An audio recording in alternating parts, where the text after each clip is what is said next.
INTRACOMP is a practice-led, future-focused, and policy-developing research project that will have a transformative societal impact. We speculate on the future and imaginatively develop an understanding of that future and the potential role of arts education within it. From there, we develop competence frameworks and policy recommendations for arts and culture, which will ensure that the future we strive towards maintains the democratic ideals of equality, diversity, and inclusion. My name is Nicholas Rowe, and I'm the project leader for INTRACOMP. In this presentation, I will introduce to you what it is we seek to achieve and why we seek to achieve it. This will provide some context for the subsequent presentations, which will share with you who we are and how we intend to achieve our goals. But first, let's go back to where it all began, the Horizon Europe call of 2023.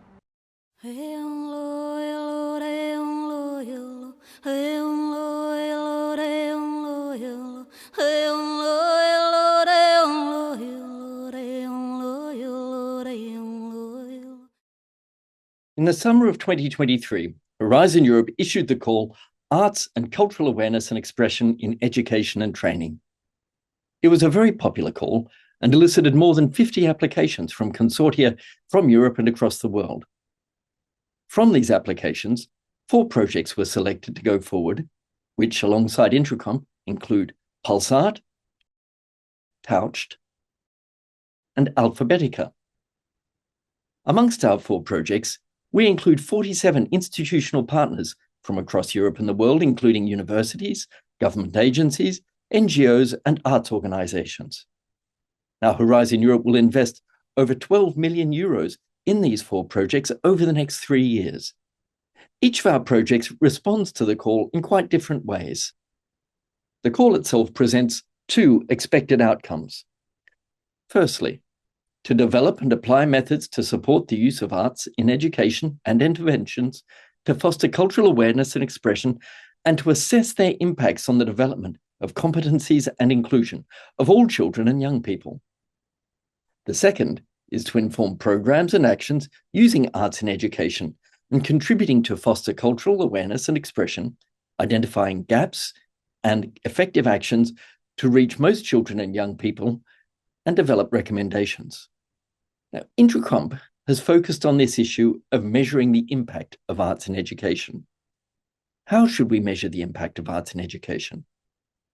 This opens bigger, critical questions regarding the purpose of arts in education and the values underpinning this purpose. So what should we be valuing when we are measuring arts in education?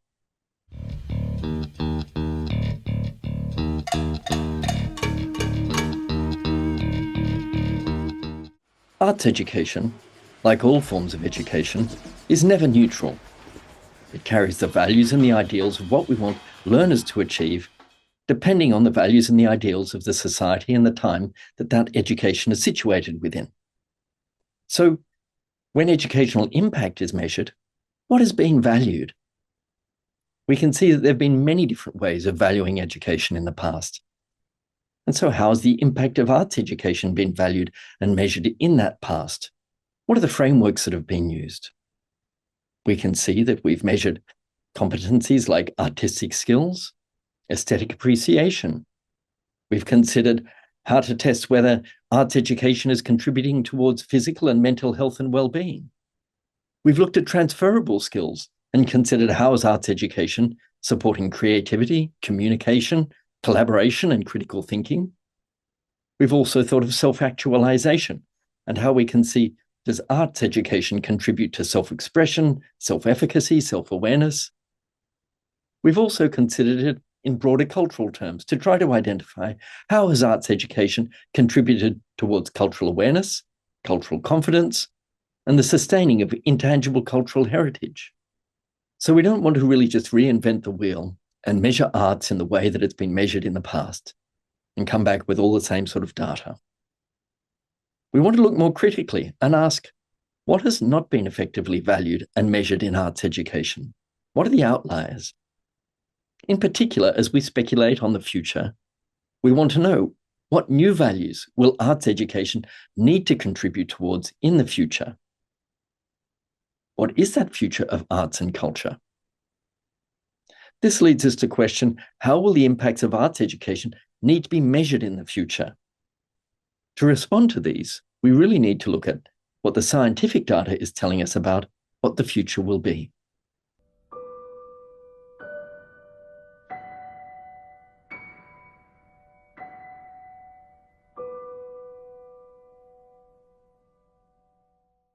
The world is changing, almost faster than we can imagine, almost. These changes are associated with climate change. They include the loss of biodiversity and mass extinctions. We're seeing an unprecedented technological development, exponential population growth. There's a decrease in democratic attitudes and rapidly increasing inequalities. Amongst all of these changes, there's also another phenomenon: mass forced migration. Currently, every 2 seconds, another person somewhere in the world is subject to forced migration. That means during the course of my speech today, about 750 individuals will be set upon the road, moved apart from their homes, their communities, their careers, their lives, their livelihoods, and forced to go and find a sense of belonging somewhere else on the globe. Over the course of this whole kickoff meeting, that number will reach 7,200. Over the next 20 years, we can anticipate that this will escalate as a result of the environmental, political, and economic disasters that will emerge from climate change. We're currently sitting at 1 in every 110 people on the planet has been subject to forced migration. That will move to 1 in every 9. That means 1 billion climate refugees. They'll be both internally displaced and globally displaced. They'll be from all nations, regardless of their wealth or their cultures, and they'll be subject to a fairly continual migration, moving one place to the next, as climate change continues to transform the world. We can anticipate then that they will be experiencing very transnational lives and living within very transitional communities. If you can imagine a child born today, the first word that she will speak will quite probably be in a different language than the last word she will hear and understand. Over the course of her life, she will encounter acculturation at an unprecedented scale. So what does this mean for arts education? What is the role of arts education in preparing and sustaining individuals and communities for such a life? How might our current models of arts education not be fit for purpose in such a world, in such a future? Well, I guess it depends on what sort of world we want to strive for in that future. Do we want to maintain the democratic ideals that Europe sustains today? Acculturation, as we know, can lead to very different outcomes. It can involve exclusion, as it currently does in many parts of the world, in which people moving from place to place are simply barred entry, often drowning in the sea. It can involve segregation, so that when people share the same space, they separate into different communes and ultimately become rivals over scarcer and scarcer resources. It can also involve assimilation, in which individuals leave their cultural understandings and their pasts and move into an idealized and static version of the world, which is maintaining and focused on a very dominant way of being. It can also involve integration, in which people come together, celebrate their cultural differences, and create new and hybridized forms of culture.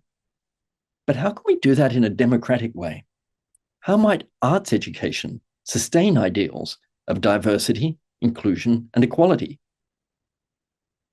So it is within this rapidly changing world that INTRACOMP identifies its key challenge and seeks to develop viable responses.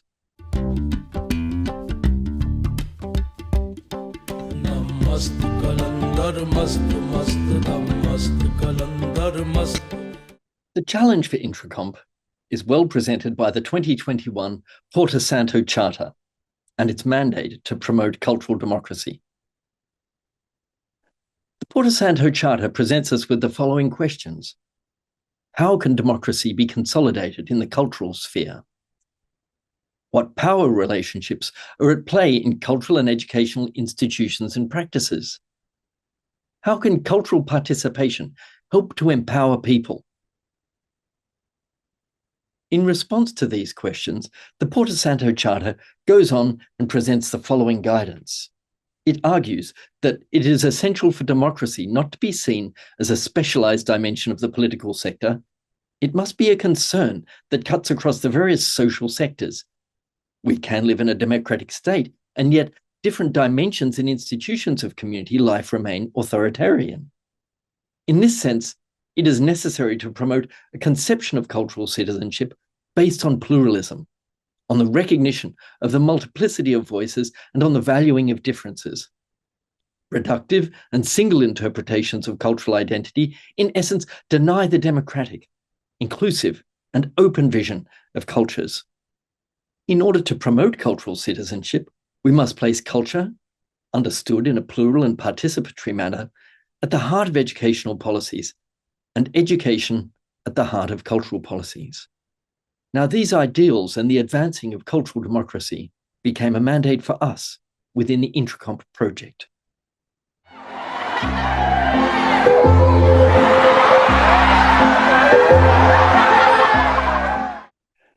Before discussing INTRACOMP, however, and telling you more about what it is we're actually going to be doing, I'd like to take you on an aside, a personal aside. Back in 2007, a young Yolngu man from Elcho Island, an Indigenous community in Australia's Northern Territory, decided that he wanted to make a dance. He wanted to create a dance for the carer of his sister. He brought his community together and they made a dance. Now, the carer was Greek, and so he chose a piece of music from the internet that he found that was Greek, from Zorba the Greek, and he created a dance. It was performed on the local basketball court. Little did he know his auntie was filming it, and she subsequently put it up on YouTube. It became a global sensation, a viral hit that was seen all over the world.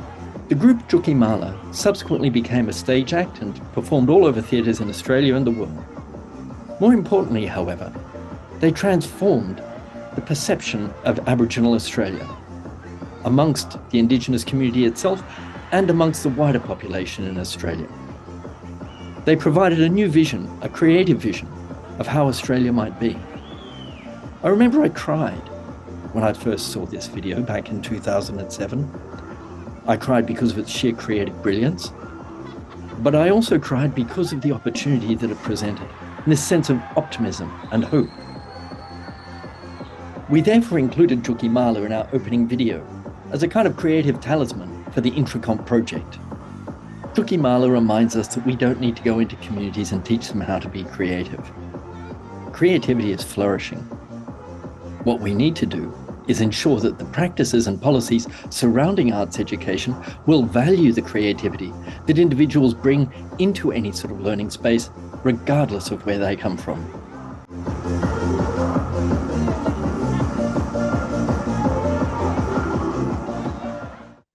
Like all Horizon Europe projects, INTRACOMP is an acronym, which, taken from its subtitle, means Intercultural and Transcultural Competence through Collaborative Cultural Expression. INTRACOMP values intercultural competence and transcultural competence and recognises that in the future, these will be two distinct yet critical lifelong competencies that sustain democratic societies. So what are intercultural and transcultural competence? Intercultural competence refers to a capability to communicate and interact effectively and appropriately in intercultural situations based on one's intercultural knowledge, skills, and attitudes. Transcultural competence means a capability and willingness to interactively and intentionally construct new shared meanings and actions through shared experience in specific, temporary constellations of cultural complexity.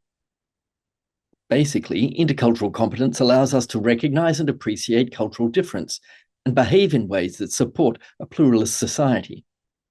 Extending from this, transcultural competence encourages us to want to be continually creative with cultural differences, to reveal ever-diversifying possibilities for a democratic society. Intercultural competence emerges from theories of cultural relativism and is in some way bound by the assumptions of us and them within cultural relativity. By contrast, transcultural competence emerges from a more constructivist paradigm, which promotes continual reinvention and reinterpretation of culture. Together, intercultural and transcultural competence entwine ethical and practical skills in collaboration and innovation, enabling individuals and communities to imagine and reflect on how democracy may be enacted. The INTRACOMP project values both intercultural and transcultural competence and considers them as essential competencies for the democratic future of Europe and the world. But where should we develop intercultural and transcultural competence?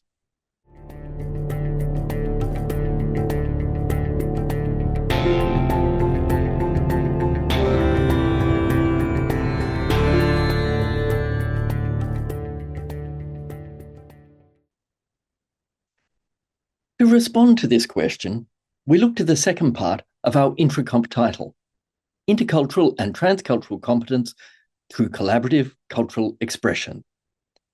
INTRACOMP recognizes that processes of collective creativity provide an ideal way for us to recognize and value differences and develop our own dispositions and skills in transcultural innovation. Creative arts can prompt an individual to reimagine their way of life and the meanings and boundaries of culture. They enter into a state of becoming, simultaneously transforming themselves as they generate the artistic expression. When this creative process is collaborative, the transformative experience of creation becomes a collective transformation. Dance, music, and drama present particularly dynamic opportunities to grow transcultural competence, as they allow creative cultural imaginings to be socially generated, embodied, and performed. To extend cultural democracy and maintain a broad sense of societal belonging, particularly for marginalized populations, such artistic collaborations must value cultural differences and dissimilarities and avoid expectations to culturally assimilate. Integrating the collaborative expressions of culturally diverse individuals into socially transformative arts therefore requires highly sophisticated facilitation based on shared understandings of intercultural and transcultural competence. So if performing arts provides us with a means of developing intercultural and transcultural competence, what should guide the way we facilitate creative arts activities in formal and non-formal education?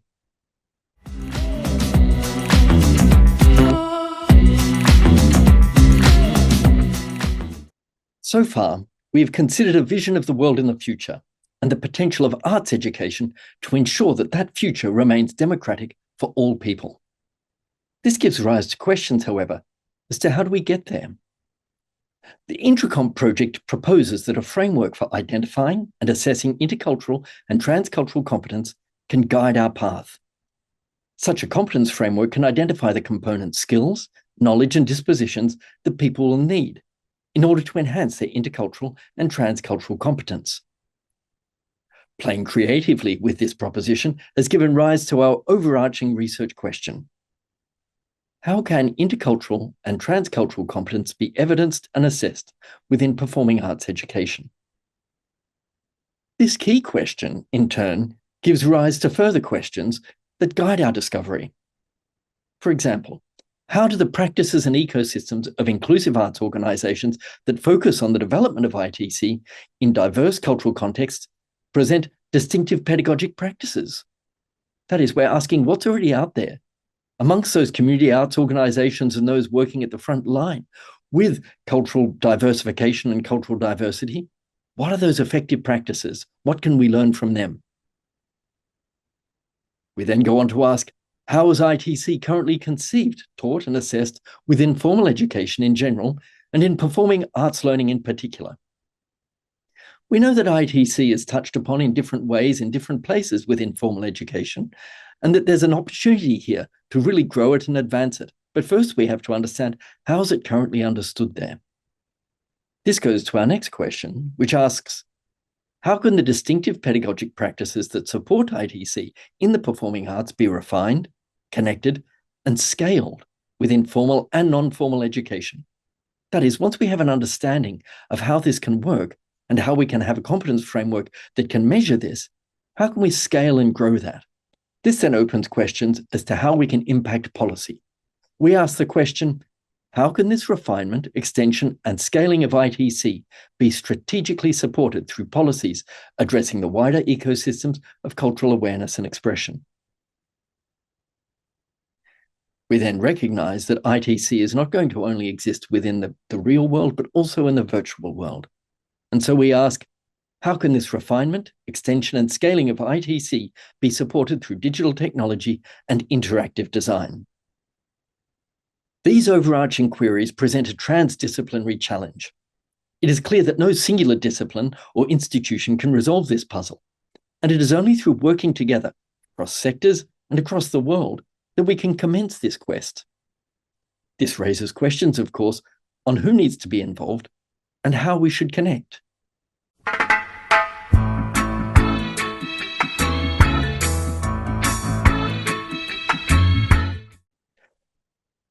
Before I tell you about how we brought the INTRACOMP team together, I'd like to make another little aside.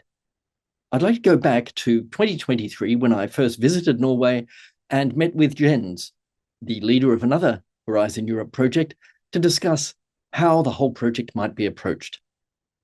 We met in a cafe in Trondheim, and it was very cold, and me, getting on in years, found the need I needed to go to the bathroom.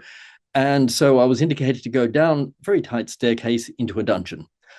I went down the stairs, and this is what I encountered.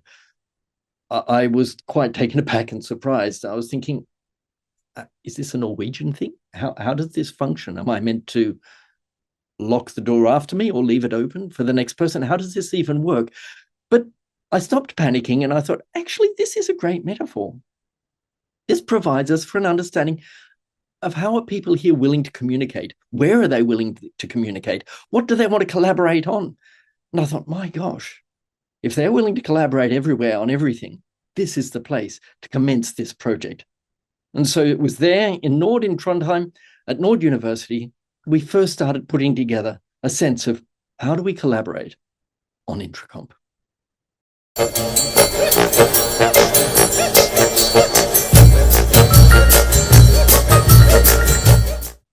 This then led to the development of the team.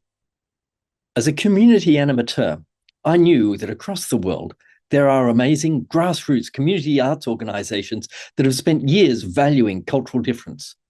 All around Europe, these organizations are working creatively with migrant communities to discover new ways of developing a sense of belonging.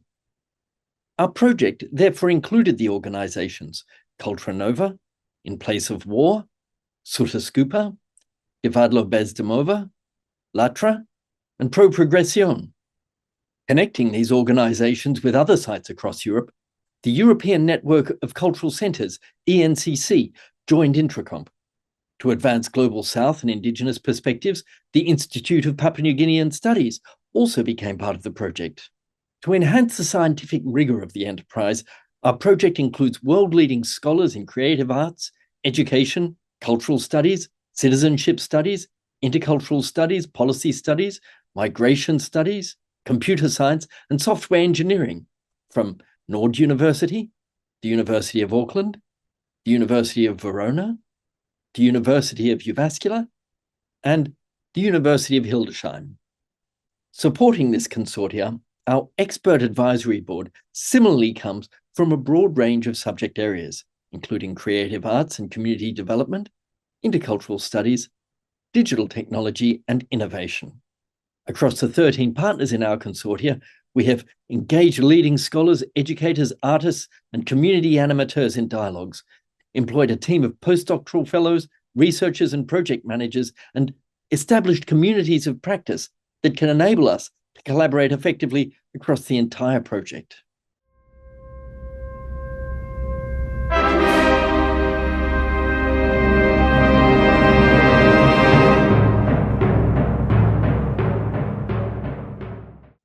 Through 8 work packages, the INTRACOMP consortia will engage with communities across Europe and the world and co-construct understandings of how intercultural and transcultural competence can be enabled through arts education interventions.